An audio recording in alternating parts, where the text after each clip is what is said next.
سلامونه ستړي مشئ.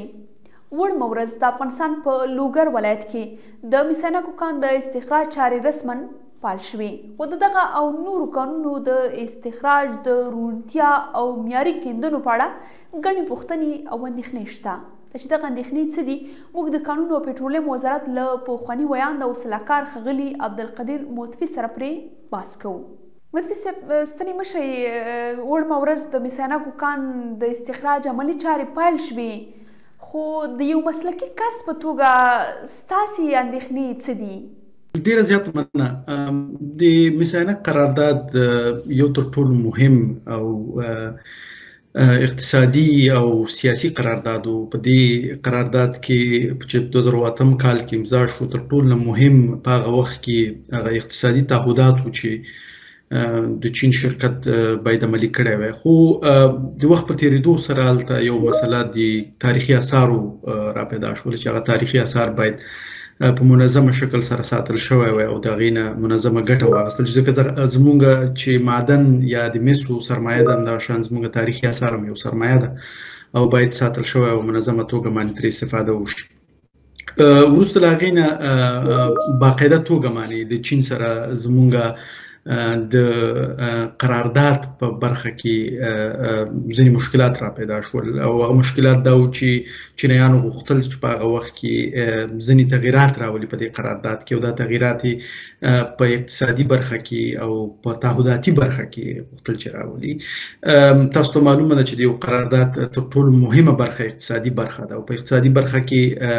موږ ضمیمه قراردادونه لرو د میسانک، چې هغه ضمیمه قراردادونه کې د انرژي برخه کې مکلفیتونه دي، د اسکان مجدد برخه کې مکلفیتونه دي، همدغه شان د زیربنا برخه کې مکلفیتونه دي چې شرکت باید زیربنایي پروژې په سمه توګه تطبیق کړي، او په اجتماع کې هغه په سیمه کې د هغې سیمې د پراختیا او د سیمې کې د بنسټونو د جوړولو مکلفیتونه چې دي په قرارداد کې مشخصه دي. په هغه وخت کې چینایانو په اکثره مواردو کې غوښتل چې تغییرات راولي، چون دوی په دې باور و چې دا قرارداد زموږ لپاره اوس مهال چې په نړۍ کې د صنعتي استخراج سکتور په برخه کې ډېر بدلونونه راغلي دي، زموږ لپاره مهم دي چې دا تغییرات راشي. په هغه وخت کې د افغانستان حکومت فشار دا و چې باید چینایان وعده راکړي چې کوم هغه مکلفیتونه چې دوی منلي دي په قرارداد کې، په هغې کې تقریبا $541 میلیون سالانه د دې نه عایداتي برخه ده، همدغه شان 15,000 کسانو ته د کار زمینه وه او د انرژۍ مراکز په هماغه سیمه کې وو. او دا انرژي د دې لپاره صرف نه چې موږ صرف استخراج وکړي دوی او پروسس هلته وشي، بلکې انرژي زموږ نور ضرورتونه هم دي. مثلا موږ د صنعت په برخه کې انرژۍ ته ضرورت لرو، یا مثلا په نورو برخو کې چې کوم انرژۍ ته ضرورت لرو هغه باید د همدې پروژې نه موږ لاسته راوړو. د میسانکو کان قرارداد په 2008 میلادي کال کې د $3 میلیارډ په ارزښت شوی و، خو ځینې شنونکي په دې باور دي چې په دغه کان کې د مسو پخوانی اټکل سم نه دی او په دې کې مس ډیر دی او دغه پیسې کمې دي. ستاسې باور څه دی؟ بالکل نه یوازې 2008 کال کې چې کله دا قرارداد وشو، د هر قرارداد درې مهمې او مشخصې برخې دي، چې یوې تخنیکي برخه ده چې موږ هلته څومره معدن لرو او د هغې هغه احصایه ډېره زیاته مهمه ده، او د هغې هغه جیولوجیکي معلومات ډېر زیات مهم دي چې په هغه قرارداد کې باید مشخصه شي. دوهم مسله حقوقي مسله ده چې د قرارداد په هغه اجرا کې ډېر زیات غټ رول لري. درېیمه مسله اقتصادي برخه ده. په هغه وخت کې چې کله قرارداد امضا شو هم دا نظر موجود و او دا نظر واقعیت درلودو، ځکه اقتصادي کوم احتمالات چې دي هغه ډېر زیات مهم بحث دی. اقتصادي احتمالات په دې معنی که تاسې د نن ورځې قرارداد د راتلونکي 15، ځکه د معدن قراردادونه خو 15 کاله 10 کاله وخت لري، نو تاسې هغه سنجش چې کوم اقتصادي سنجش دی هغه باید ډېر منظمه وکړئ. نو په هغه وخت کې هم دا مسله موجوده وه، خو په قرارداد کې شرایط موجود وو او شرایط مشخصه وو چې مثلا په کومو شرایطو کې موږ څه ډول باید برخورد وکړو. دې لپاره چون دا پروژه ډېره غټه پروژه ده او د دې پروژې هدف دا دی چې زموږ اقتصاد چې دی هغه په بنیادي توګه باندې ترې ګټه ترلاسه کړي. مثلا که تاسې د مسو د استخراج برخه کې فکر کوئ، دا په منطقه کې یو بېنظیره کان دی او د دې بېنظیره کان هدف په هغه وخت کې 2008 کال کې دا و چې موږ وکولی شو زموږ د اقتصادي ضرورتونه چې دي د پروژې له لارې چې دی یو اندازه مرفوع کړو او بنسټونه جوړ کړو. تر ټولو مهمه مسله دا ده چې د معدن عواید د بنسټونو رغولو کې یا مثلا د عوایدو د دوامدار اقتصادي ګټو کې ترې ګټه واخیستل شي. که تاسې دا کار ونه کوئ، مثلا تاسې عواید ترلاسه کوئ، عواید تاسې په ډېرو عادي مسایلو باندې مصرفوئ او غټه کې هغه اقتصاد چې کوم ضرورت دی هغه تاسې نه پوره کوئ. نو په دې اساس باندې دا سنجشونه درست او دې کې اوس هم دا مسله موجوده ده که چیرې مثلا استخراج خواته موضوع، چون استخراج ډېر یو تخریبي پروسه ده او په تخریبي پروسه کې ډېر امکانات د دې شته دی چې تاسې له ډېرو هغه شرایطو سره مخ شئ چې هغه په قرارداد کې نشته دی. نو په هغه صورت کې به تاسې څه ډول برخوردي. مخکې ما چې یادونه وکړه د یو بنسټ چې په هغې باندې بحث دا چې په مخکې له دې نه چې مثلا د 2008 کال نه کوم قرارداد امضا شو، هلته مدني ټولنې وي او حتی سیاسي ګوندونو په دې باندې نظارت درلودو چې څه ډول استخراج باید وشي او څه ډول باید تعهدات پوره شي او یو حساب موجود له خلکو سره چې دا ډېره مهمه مسله په دې کې. چون که تاسې استخراج خواته ځئ او استخراج یو تخریبي پروسه ده او کار شروع کوئ، نو د دې هغه عواید او د دې هغه ګټې چې دی هغه باید سنجش شوي او هغه که سنجش ونه شي نو متاسفانه دا زموږ لپاره تاوان رسوي. عمدتاً په دومره کچه باندې کله چې تخریبي پروسه شروع کیږي په استخراج کې د هغې هغه محیط زیستي عوامل هم ډېر زیات مهم دي چې هغه باید تعقیب شي او هغه باید وکتل شي. نو په دې خاطر باندې یو ډېر مهمه مسله دا ده چې چین په دې برخه کې ډیره زیاته تجربه لري او ډیر کافي بنسټونه لري، مګر متاسفانه په اوسني شرایطو کې ماته داسې ښکاري چې یو ستونزه به یو ډیره غټه ستونزه به دا وي چې هغه شرایط چې کوم قرارداد دي او هغه کوم شرایط چې عملي کیږي د هغې عملي کېدو لپاره به میکانیزم نه تر سترګو کیږي چې په کوم اساس باندې دغه استخراج چې کیږي او عواید کوم ځای کې مصرفیږي او د عوایدو ګټه کوم سي خلکو ته څه ډول کاري زمینه برابریږي، د خلکو په اقتصاد کې څه ډول مثبت تغییر راځي. همدغه شان زموږ لپاره د بنسټونو کوم نظریه موجوده و چې موږ څه ډول کولی شو بنسټونه جوړ کړو، کوم بنسټونه جوړیږي، زموږ د انرژۍ کوم ضرورتونه دي، هغه کوم ضرورتونه چې پوره کیږي، یا مثلا د ترانسپورټ په برخه کې چې موږ یو غټ مشکل سره مخ یو. مثلا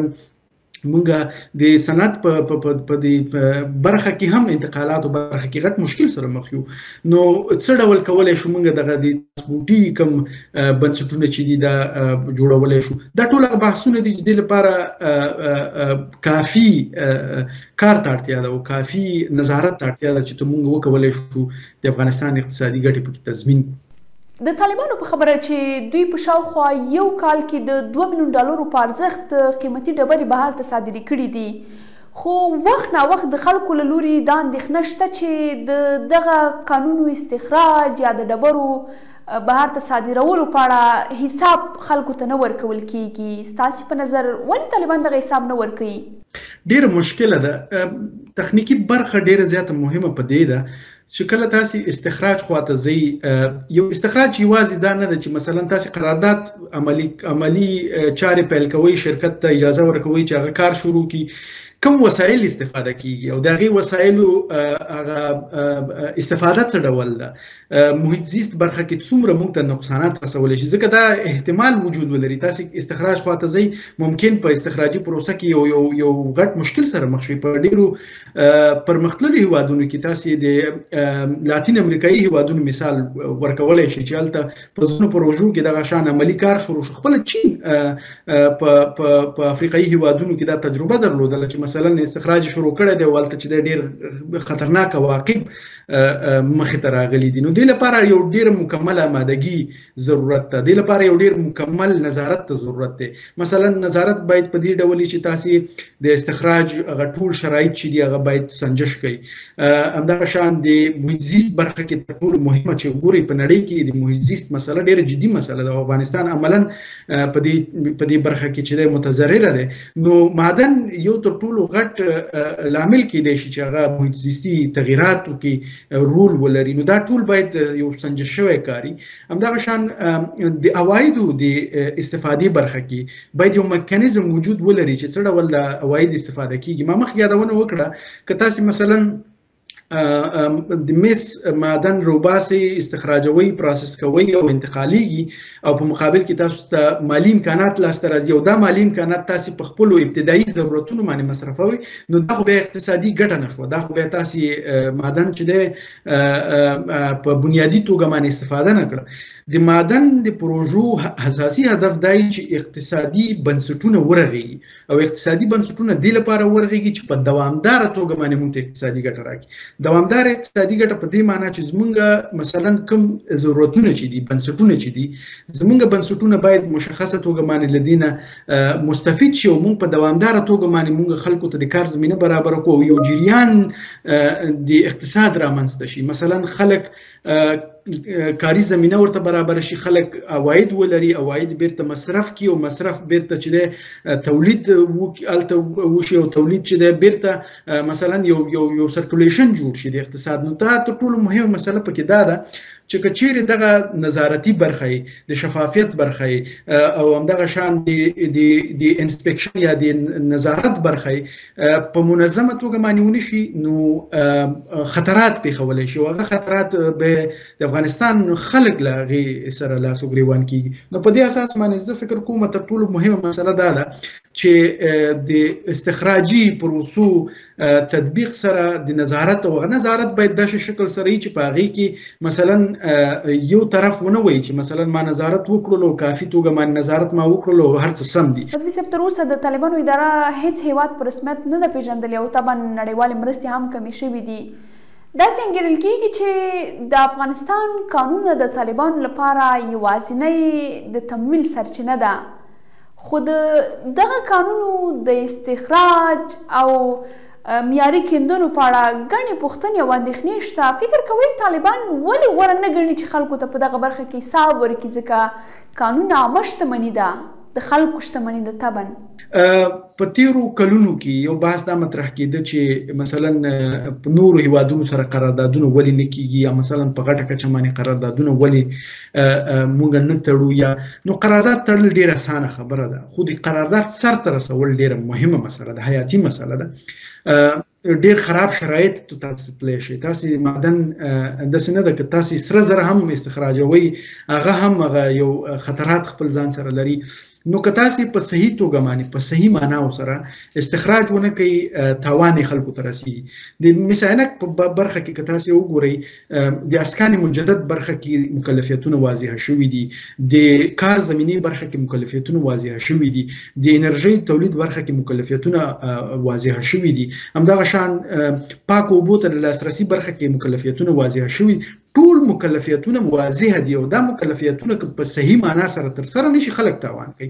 ځکه دا د خلکو سرمایه ده. نو په دې اساس باندې زه فکر کوم چې په اوسني شرایطو کې د مس عینک قرارداد تطبیق خواته تګ د خپله هغه کوم شرایط چې د دې لپاره ډېر ضرور دي هغه نه تر سترګو کېږي متاسفانه. هغه د شفافیت برخه کې، هغه د حسابدهي برخه کې، هغه د زیربناو کې برخه کې چې کوم تعهدات شرکت ورکړي دي د هغې برخه کې، او همدغه شان میکانیزم برخه کې چې باید یو واضح میکانیزم موجود وي او دا میکانیزم باید د شرکت او د طرف ترمنځ نه وي. دا تعهدات باید د خلکو سره، یو خلک باید دا تعهدات احساس کی وګوري چې مثلا خدای پاک اوبو برخه کې دومره تعهدات تر سره شوي دي، اسکان مجدد برخه کې دومره. نو دې لپاره نظارت ته هم اړتیا ده چې باید دغه نظارت هم د عامو خلکو نظارت باید موجود وي چې هغوی په دې باندې پوه شي چې دا معدن باید څه ډول استفاده شي او ګټه یې څنګه ورسیږي. طالبان وایي چې دوی د پنجشیر د زمرودو کان 1560 جوازونه ویشلي دي. دغه جوازونه د کوم قانون او معیار په اساس باید وویشل شي؟ زما په نظر تر ټولو مهمه مسله د جواز د تاکیدو لپاره د شرکت هغه مکلفیتونه او هغه ظرفیتونه دي چې هغه باید مشخصه وي او شرکت باید یو تعهد ولري. د جواز ادا کول په دې معنی نه ده چې هغه ته دا صلاحیت ورکړي چې هغه د صرف استخراج وکړي او د هغې په مقابل کې د کوم مسؤلیتونه چې دي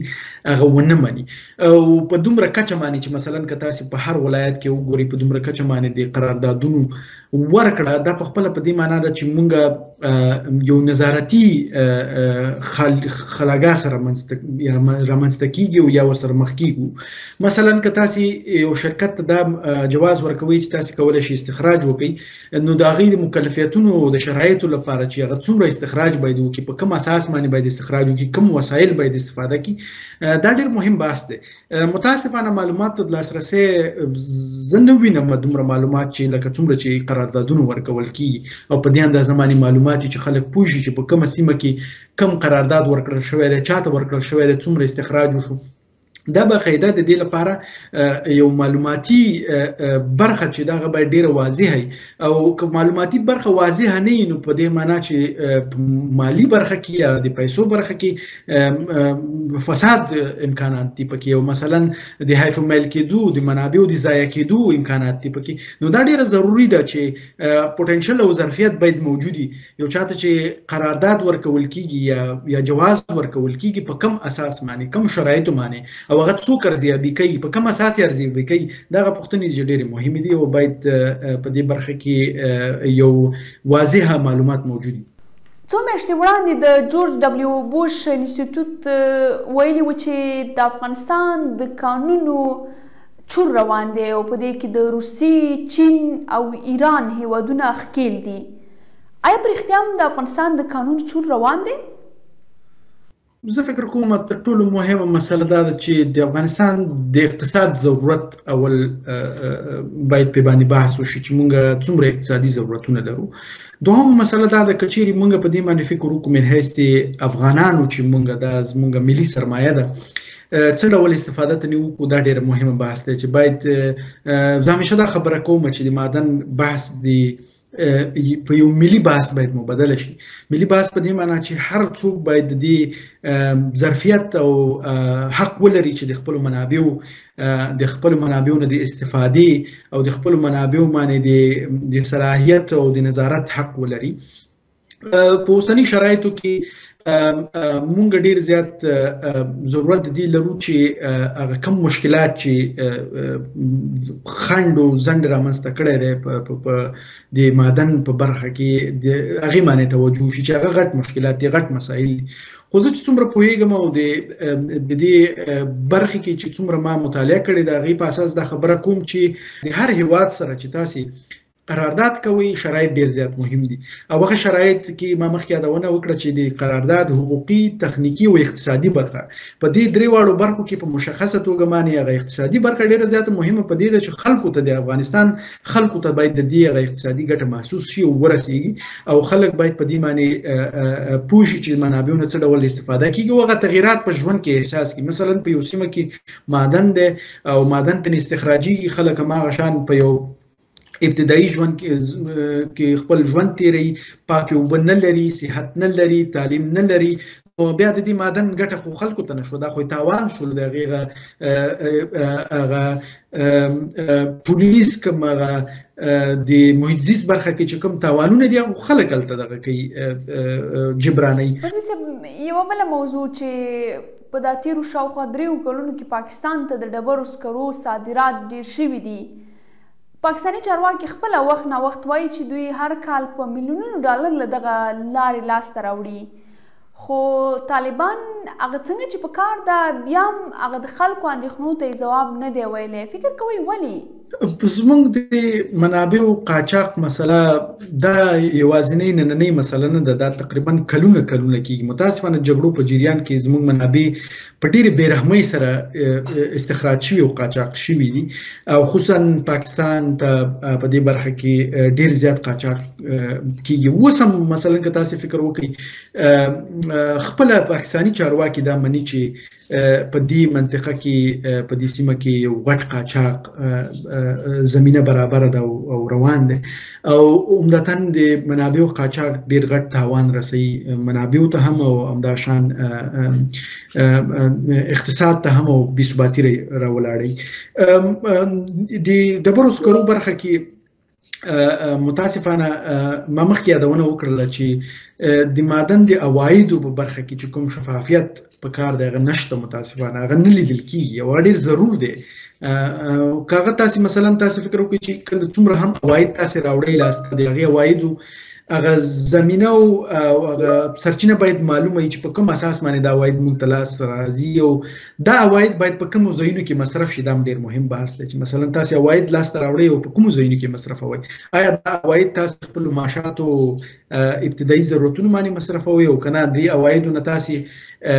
په جریان د اقتصاد کې په مثلا د زیربناو برخه کې یا مثلا د نورو اقتصادي ضرورتونو یا سکتورونو برخه کې ترې ګټه اخلي. مثلا موږ په هغه وخت کې چې په 2019 کال کې د معدن د کوم تګلاره چې په هغه د تطبیق په حال کې وه، یو مسله دا موجوده وه چې موږ څه ډول کولی شو د معدن د سکتور نه داسې ګټه واخلو چې زموږ صحي سکتور په دې باندې په خپو ودرېږي، یا زموږ ذاتي سکتور په خپو باندې ودرېږي، زموږ تعلیمي سکتور په خپو باندې ودرېږي، زموږ د کانالایزیشن کوم سیستم چې دی دا په معدن باندې چې دی ورغېږي، یا مثلا موږ په ترانسپورټ برخه کې څه ډول کولی شو چې دا کوم زمینی کوم انتقالات چې کېږي، یا مثلا زمینی کوم لارې چې دي، یا د ریل ګاډي پټلۍ چې ده، یا مثلا دغه نورو برخو کې چې د زیربنایي برخه ده، دا څه ډول وکولی شو په معدن باندې ورغو. په همدې اساس باندې د ملي تړون پروګرام سره د معدن پروژې یو ځای شولې او د انکشاف دهات سره دا کار شروع شو چې څه ډول کولی شو موږ په ولایتونو کې د تفکیک په اساس باندې، یعنې ضرورتونو په اساس باندې موږ دا پروژې عملي کړو. مثلا په یو ولایت کې تاسې پاکو اوبو ته لاسرسي ضرورت لرئ، په بل ولایت کې تاسې مکتب ته ضرورت لرئ، په بل ولایت کې تاسې ترانسپورټ برخه کې ضرورت لري. نو دغه ضرورتونه په تفکیک د ولایتونو او په تفکیک د منابعو باید تقسیم شي. مثلا تاسې ووایئ د یو قرارداد نه موږ دومره ګټه لاسته راوړو، په دې اساس ته دغه ظرفیتونه دي او دې نه ګټه ترلاسه کوو. نو په دې اساس باندې دا ډېر مهم و چې تاسې د معدن برخه چې دی نه یوازې په معدن استخراج او یا مثلا عوایدو باندې فکر وکړي، بلکې د نورو سکتورونو د جوړولو لپاره او د هغې لپاره د مالي سرچینو د راپیدا کولو لپاره ترې ګټه واخلئ. مثلا شرایط د قرارداد دي، په یو قرارداد کې تاسې شرایط داسې ټاکئ چې په هغې کې که هیوادونو سره یې کوئ، په هغې کې شرایط داسې ټاکئ چې مثلا ورته وایي چې زموږ د دغه ولایت کې موږ ته ترانسپورټي سیستم یا مثلا زموږ لپاره دغه برخه کې دغه زیربنایي کار تاسې وکړئ. نو هماغه شرایط چې کله پوره شي نو تاسې یو ارزښت په بدل کې بل ارزښت ترلاسه کوئ. خو که چیرې تاسې صرف عواید ترلاسه کوئ او هغه عواید تاسې په خپلو ابتدایي ضرورتونو باندې مصرفوئ، نو متاسفانه دا یو غټ مشکل جوړوي.